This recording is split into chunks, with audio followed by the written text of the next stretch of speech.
Diagnósticos não são rótulos e precisam sim ser realizados com muita cautela e muita responsabilidade. Você já recebeu do médico do seu filho ou da própria escola um encaminhamento de avaliação neuropsicológica porque eles estão suspeitando de um possível transtorno de déficit de atenção e hiperatividade ou de autismo, enfim, de algum transtorno do neurodesenvolvimento?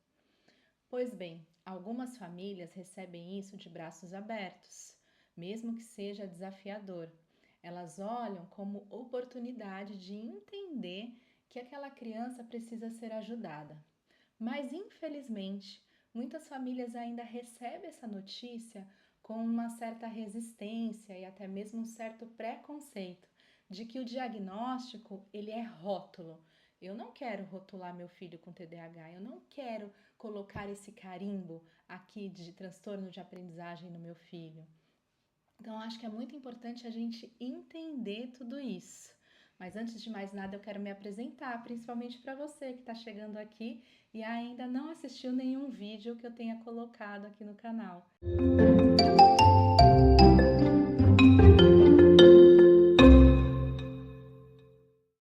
Eu sou Alessandra da Silva Ferreira, psicóloga infantil há mais de 20 anos, trabalhando com as famílias e ajudando as crianças nesse processo de desenvolvimento. Muito bem, continuando a nossa conversa, eu acho que é importante a gente entender a palavra diagnóstico. Se a gente dividir, ela fica como conhecimento a dois, ou seja, o profissional que vai cuidar dessa investigação da criança precisa ter muita conversa com a família, com a escola, com outros profissionais que estejam envolvidos com essa criança para entender o que de fato está acontecendo.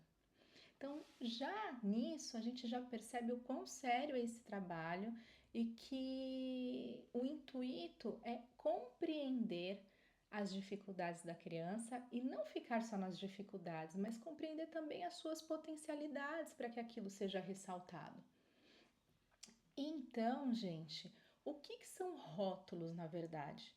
Quando a gente olha para aquela criança ou para aquele adolescente que tem a possibilidade de ter algum transtorno, de ter alguma dificuldade mais séria no seu processo de aprendizagem, e a gente fala: ah, não, é preguiçoso, não consegue se concentrar porque ele é preguiçoso, não faz a lição porque quer ficar jogando videogame, ele não entende a matéria porque não presta atenção. Outra palavra de rótulo que acontece muito é: nossa, não, é muito bagunceiro. Ele é desorganizado, mas porque ele é malandro, ele é bagunceiro.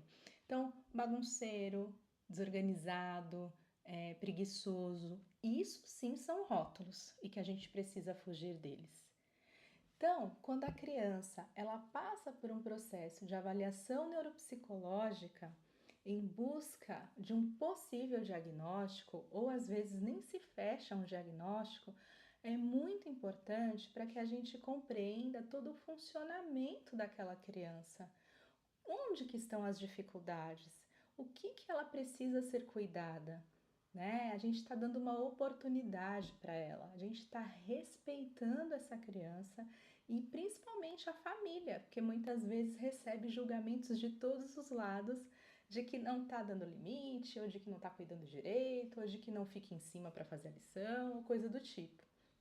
Então, este caminho de compreensão do diagnóstico ele é muito importante. Por outro lado, a gente precisa sim enfatizar que é um processo que precisa ser feito com muita cautela, responsabilidade e cuidado. Por quê? Eu recebo muitas perguntas dizendo: TDAH virou modinha?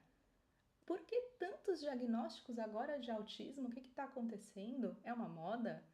Pois bem, não é uma moda, é porque hoje em dia a gente tem mais acesso aos conhecimentos, as escolas estão super antenadas no comportamento das crianças, estudando muito. Então, por um lado, isso é bom, né? Porque a gente olha para tudo isso. Mas a gente não pode esquecer que algumas características, elas são inatas da criança, elas fazem parte da criança. Então, por exemplo, uma criança pequena ali dos seus 3, 4, 5 anos, não adianta a gente exigir que ela fique sentada na escola fazendo uma atividade por horas ali, desenvolvendo uma atividade sem se mexer, sem se levantar, sem sair do lugar, né? A criança ela não consegue fazer isso, não é dela. Tem um certo movimento ali que é da criança, porque aliás é como ela explora o mundo, como ela conhece o mundo e como ela aprende através do movimento. Muitas vezes também, como pai, como mãe ou até mesmo como escola, a gente não dá conta daqueles comportamentos desafiadores das crianças. E logo a gente quer falar, não, procura uma avaliação que tem algum problema aqui. Procura alguma coisa porque não está normal, né? E esse é o cuidado que a gente tem que ter. Criança não sabe lidar com frustração ainda. Criança está aprendendo tudo o tempo todo. Então, é muito importante a gente ter sim esses cuidados. Não adianta a gente querer medicar ou querer, que aí já é uma parte mais médica, né? Querer dar um diagnóstico só porque a gente, enquanto adulto, não consegue lidar com aqueles comportamentos da criança. Eu entendo, é uma linha fina, é muito difícil para os pais entenderem essa diferenciação, principalmente aqueles de primeira viagem, mas por isso que uma conversa, a procura por um bom profissional para entender o que faz parte do desenvolvimento, buscar esse conhecimento é tão importante para que a gente, se for ir por um caminho de diagnóstico, faça isso com muita responsabilidade. Porque afinal de contas, é o que eu comecei dizendo, diagnósticos não são rótulos, são oportunidades de conhecer aquela criança, de compreender que ela precisa de um auxílio em determinadas áreas, que ela tem um funcionamento diferente e onde que ela pode ser ajudada. Muito bem, então, diagnósticos não são rótulos, são oportunidades da gente fugir do rótulo e compreender aquela criança na sua essência, nas suas potencialidades e também nas suas dificuldades.